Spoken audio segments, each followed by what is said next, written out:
Hello, everybody, and today I'm reviewing Star Wars Dark Lord, The Rise of Darth Vader, written by James Luceno. So, this is part of the expanded universe of Star Wars, and I haven't talked about Star Wars in a while, but I finally got around to reading this book.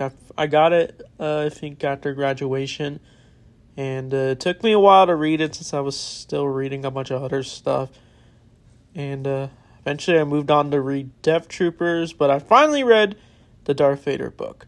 And I gotta say, this book does not disappoint. It's definitely a big follow-up to, like, the origin of Darth Vader. Like, it starts off towards his early days, like, after Revenge of the Sith. Like, Vader's starting to get used to his cybernetic body, and we mainly get those contexts more in this book. We get more of his thoughts of what he did during, like, the Jedi Temple. But the main story for this book is basically Vader's tracking down a group of Jedi.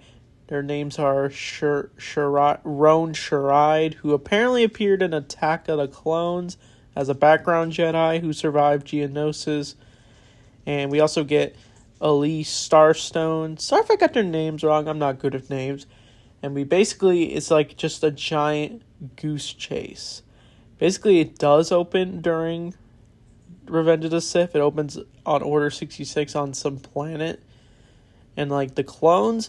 But the clones in this, their portrayal of Order 66 is very different from the new canon. So back before Dave Filoni changed Order 66, where it's revealed to be an inhibitor chip, back then in the expanded universe, the clones did know about Order 66, and apparently the Jedi did, but they just didn't know if it could be issued because there's a similar issue for Palpatine.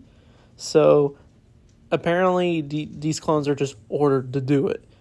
But I kind of have a major issue with that because basically the whole point of the clones' is tragedy is that they had good relationships with the Jedi. They actually treated each other like kind of like their friends, even though they're in the war. But in Legends, they're kind of just portrayed as cold soldiers, and you're probably thinking I don't know much about, because there's, like, clone commandos, but those are different from the clone troopers. But, yeah, I'm not really a fan of that, but it's interesting what interpretation Order 66 had back then, before it got changed. But honestly, the expanded universe can kind of just be different from the Clone Wars. That's kind of how I viewed it. But, the Jedi mainly get away from the clones, but when they go into hiding, they're encountered by Vader at some prison yard, and one of the Jedi does reveal herself, and she ends up getting killed, and it's quite brutal, because there's actually quite a lot of brutal scenes in this book where Vader kills Jedi viciously without any remorse at all, because, that's Vader. But these Jedi mainly team up with a group of, like, outsiders, and they have, like, a ship called the Drunk Dancer, and it's quite the ship, honestly. And they mainly team up with these smugglers to help get the look for more Jedi. But, yeah, the main thing about this book is the two main Jedi I just mentioned earlier. They're pretty well written. It was cool to see a background Jedi get his own, like, a 6-tier character is basically getting his own story, and he mainly is the leader, and he ends up meeting his mom in this story, because when they do meet these smugglers who help them find their way to find more Jedi, apparently it comes out of nowhere, which is quite interesting. But I really do like the character of Starstone. I like her personality. She was mainly a librarian at the Jedi Temple, but then I guess she has to learn to be a more leader type to the other Jedi that they do find throughout the book, because they mainly go to planets like Naboo, but, like, the characters do split up Like, Roan goes to Naboo to look for a senator to help them out, and Starstone ends up going to Kashyyyk. And we get a bunch of, like, EU lore details of, like, the various Sith, like Darth Bane, Darth Plagueis gets a mention.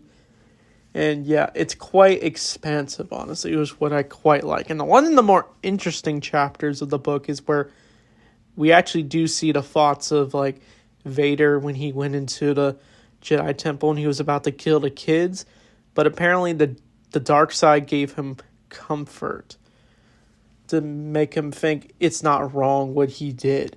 And of course, Anakin knows deep down it is wrong what he's doing. It's just wild what the dark side can do. And I even saw a video like this from the lore master who said this interpretation of the dark side is quite interesting. Yeah, I definitely agree that how the dark side can give you comfort when you're doing bad things. It's basically like brainwashing, honestly. But honestly, Vader's actions is all on him. But yeah, mainly it's Vader just going after the Jedi, and it all leads to a big finale at Kashyyyk, where they all come together, where apparently after Ronus barely escapes Naboo from Vader's grasp, they basically all meet up on Kashyyyk, where Vader does find the various Jedi when they try looking up the where the Jedi could be. But mainly, it's just, we also get this nice picture that I found online, which is apparently from the book. It's, I don't know who drew it, credit to that person, but apparently this is from the book, and it's quite interesting, honestly. Interpretation of Kashyyyk, but the best part of Kashyyyk is where Starstone tries to take out Vader, but it's just not working out as he kills these two Jedi, but the best scene is where Ronan does show up to help save the day. He basically cuts the head off of Commander Alpha, and his head rolls to Vader. It's quite brutal. It's a badass scene. And he mainly duels Vader, and it leads to his sacrifice against Vader. And he basically tells him that there will always be the Force. That's what I liked about the book. And Starstone ends up escaping with the help of Chewbacca, Tarful, who are also on Kashyyyk, trying to free as many Wookiees as they can. And basically, the characters just go their separate ways after they barely escape the battle. After the one Star Destroyer, which was preventing them from escaping, ends up getting blown up. But I mainly am jumping throughout this whole book. I'm so sorry, but the best scene in this book is where we see what Obi-Wan is up to, where he does learn Vader is alive, because it's announced on a holo net, and it causes Obi-Wan to freak out.